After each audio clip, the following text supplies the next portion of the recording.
Hello everyone, कैसे हो आप। आशा करता हूँ आप सब ठीक होंगे और मेरा नमस्कार। और आज की वीडियो का विषय है संघर्ष। तो हर व्यक्ति के जीवन में कुछ ना कुछ संघर्ष चलता रहता है। वैसे तो संघर्ष दो समुदायों के बीच लड़ाई या युद्ध को कहते हैं, लेकिन आज मैं जिस संघर्ष की बात कर रहा हूँ वह एक विद्यार्थी के जीवन का संघर्ष। और यह एक ऐसा संघर्ष है जो सभी के जीवन में एक समय आता है। तो शुरुआत से लेकर पढ़ाई की पहली कक्षा के से लेकर और पढ़ाई के अंत तक, यानी उसकी शिक्षा पूर्ण होने तक का सफ़र। और ये एक ऐसा सफ़र होता है जो बहुत ही महत्वपूर्ण और संघर्षमय होता है। इसमें हर व्यक्ति अपने जीवन को खुशहाल करने के लिए, अपनी योग्यता बढ़ाने के लिए भरसक प्रयास करता है। और हर व्यक्ति को काफ़ी दिक्कतें और संघर्ष करना पड़ता है।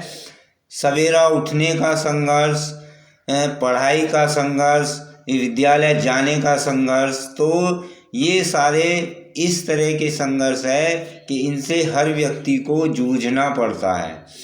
तो यदि हमें अपने जीवन को खुशहाल करना है, एक नई ऊंचाइयों तक पहुंचाना है, तो हमें संघर्ष से गुजरना पड़ेगा। और यदि हम संघर्ष नहीं कर पाते तब हमारे अंदर कोई निखार नहीं आ पाएगा। हमें यह नहीं समझ पाएंगे कि हम किस तरीके से किस कार्य को करें।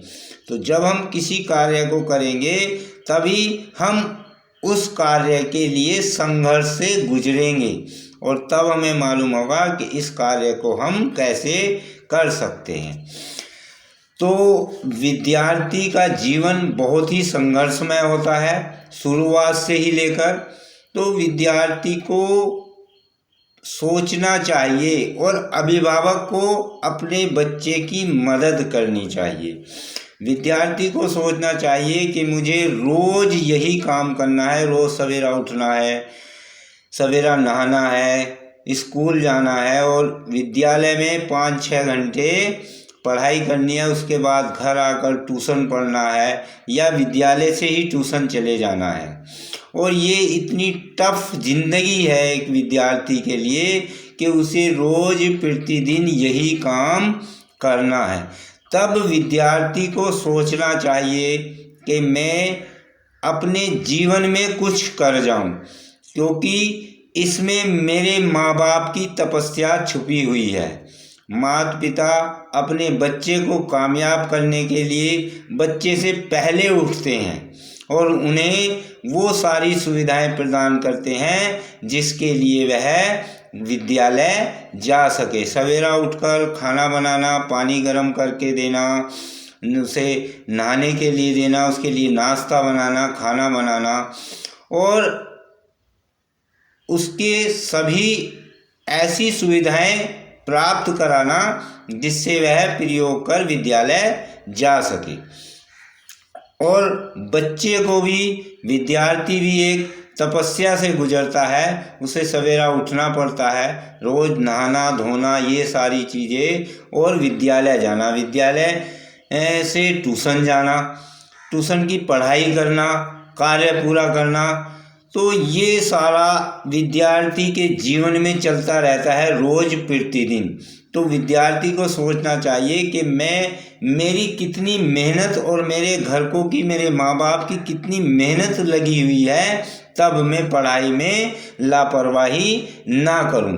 और एक समय सारणी बनाकर डे बाय डे प्रतिदिन अपने कार्य को पूरी ईमानदारी के साथ, दृढ़ निश्चय के साथ करूं, तब वह विद्यार्थी अपने जीवन में जरूर सफल होगा और एक अच्छे नंबरों से अपनी कक्षा में उत्तीर्ण भी होगा।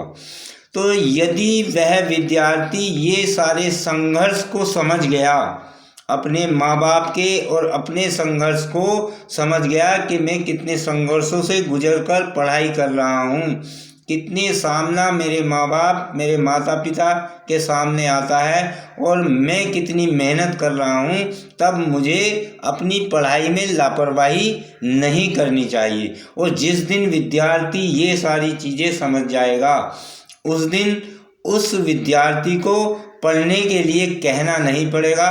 वह स्वयं अपनी तपस्या के प्रति, पढ़ाई एक तपस्या है, अपनी तपस्या के प्रति जागृत रहेगा और पूरी दृढ़ निश्चय के साथ समय सारणी बनाकर वह स्वयं ही अपनी पढ़ाई करेगा। क्योंकि उसे मालूम है यदि वह निष्फल हुआ तो जो मेहनत की है, सारी मेहनत, माता पिता की मेहनत और मेरी मेहनत जो है वो सारी विफल हो गई, बेकार हो गई। मुझे फिर उसी कक्षा में या उसी लक्ष्य पर दोबारा से मेहनत करनी पड़ेगी और वो सारी चीज़ फिर दोबारा से रिपीट करनी पड़ेगी।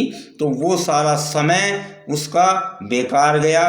तो इसलिए यदि विद्यार्थी यह समझ गया कि मुझे अपने आज को संवारना है और आज का काम आज प्रतिदिन एक समय सारणी बनाकर करे, तो वह अपने जीवन में जरूर सफल होगा, ऊंचाइयों को जरूर छुएगा।